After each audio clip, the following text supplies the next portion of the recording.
Imagine waking up to news that your bank just collapsed overnight. Your paycheck, your savings, your rent money, all of it locked inside. Your stomach drops. So ask yourself one thing, is your money actually safe?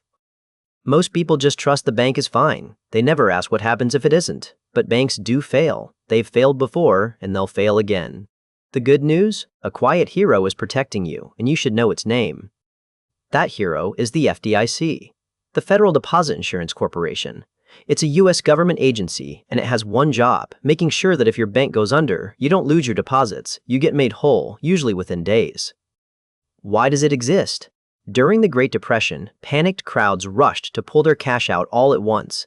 These were called bank runs, and they wiped people out completely. Families lost everything they'd saved, so the government built a safety net. And the net works. Consider this stat. Since the FDIC was created, no depositor has ever lost a single penny of insured funds, not 1 cent, not in the 1980s crisis, not in 2008, not in recent failures. A remarkable record. But, and this is huge, the protection isn't unlimited. There's a magic number you absolutely must burn into your brain. As of 2025, it's $250,000. Cross that line at one bank and the extra money could be exposed. Now memorize this exact phrasing, because every single word matters. $250,000 per depositor, per insured bank, per ownership category. Most people skim right past those three little phrases, and that's exactly where the expensive, painful mistakes get made. Let's break those three pieces down, because each one is a lever you can pull. The first is per depositor. That means the coverage follows you, the person who owns the money, not just the account number sitting on the screen. The second piece is per insured bank. Your $250,000 of coverage applies at each separate bank you use, so money at Bank A and money at Bank B are insured independently. This is your simplest tool for protecting larger balances. The third piece, per ownership category, is the secret weapon most people have never heard of. It's how a single household can legally cover way more than $250,000 at just one bank. Stay with me, because this part is genuinely powerful. Picture it this way. The FDIC treats different types of account ownership as separate buckets, each with its own $250,000 limit. A single account is one bucket. A joint account is a completely different bucket. They don't share the cap. Watch what that unlocks. A joint account is insured for $250,000 per co-owner. So a married couple with one joint account is covered for $500,000 there alone, on top of whatever each spouse holds in their own single account. Add in other categories like certain trust accounts and retirement accounts, which are their own buckets too, and a couple can insure well over $1 million at one bank. Same bank, fully covered, just structured smartly. That's the power of categories. But before you celebrate, know exactly what the FDIC covers, because a trap is hiding here.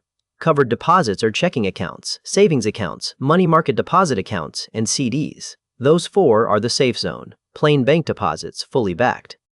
Now the part that catches people. The FDIC does not cover investments, not stocks, not bonds, not mutual funds, not ETFs, not crypto, and not annuities or life insurance, even if you bought them right there inside the bank. Read that again because it shocks a lot of people. Buying a mutual fund or crypto through your bank's app does not make it insured. The FDIC only backs deposits. Investments can go up, but also down, and that risk is always yours. One more surprise, the contents of a safe deposit box are not FDIC insured either. The FDIC insures money on deposit, not jewelry, documents, or cash in a metal drawer. If that matters, look into separate insurance for those items. So the line is simple. Deposits, safe. Investments, risky by nature. The FDIC was never meant to protect you from a stock dropping. It protects you from the bank itself failing. Keep those two ideas in separate mental boxes. Now, what if you use a credit union instead of a bank? You're still protected. Credit unions have equivalent coverage through a different agency, the NCUA, the National Credit Union Administration. Same idea, same $250,000 limit as of 2025. So whether it says bank or credit union on the door, look for the matching protection. FDIC for banks, NCUA for credit unions. Both are government-backed. Both cover $250,000 per owner per category. Don't let the label confuse you. Now it gets tricky for the modern world, those slick money apps and neobanks on your phone. Many of them are not actually banks themselves. So how on earth is your money insured? The answer surprises almost everyone. Most fintech apps partner with real, FDIC-insured banks behind the scenes. They sweep your cash into those partner banks, and that's where the coverage actually comes from. The app is the front door, but a real bank holds your deposit. This matters for two reasons. First, if the app itself isn't a bank and it fails, your protection depends on that partner bank arrangement working correctly. So know who actually holds your money, not just whose logo is on the app. Second, uninvested cash and invested balances are treated differently. The cash swept to a partner bank can be FDIC covered, but anything you invest through the app, like stocks or crypto, is not a deposit, so it carries market risk. So before you trust an app with your emergency fund, dig into the fine print. Find the words FDIC insured through partner banks, and find which banks. If you can't find a clear answer, that's a giant red flag waving at you.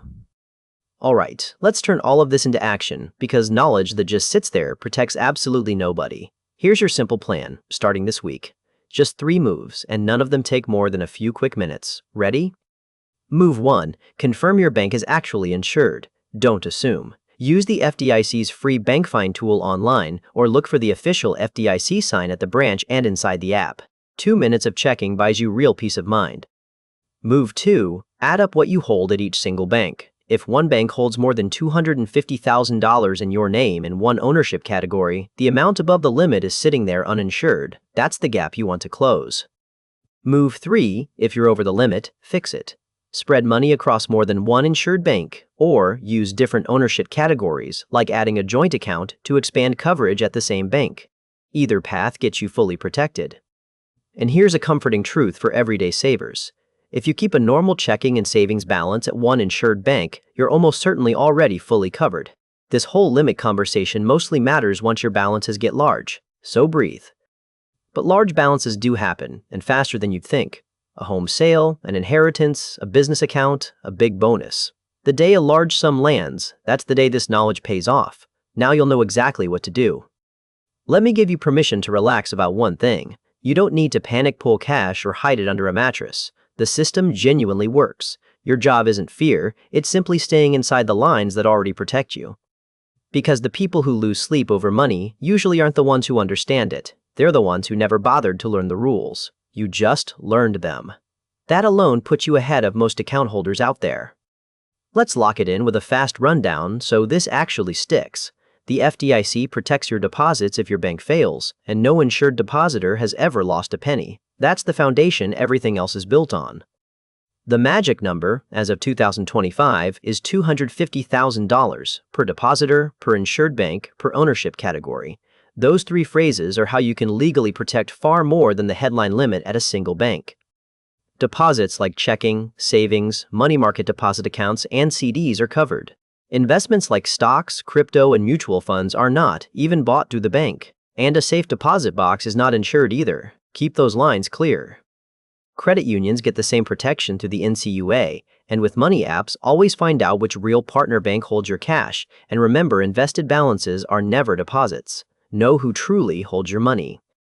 So here's my question for you, and I really want your answer below. Did you actually know the $250,000 limit was per category and not just per person? Be honest. Your reply might just save someone else scrolling by.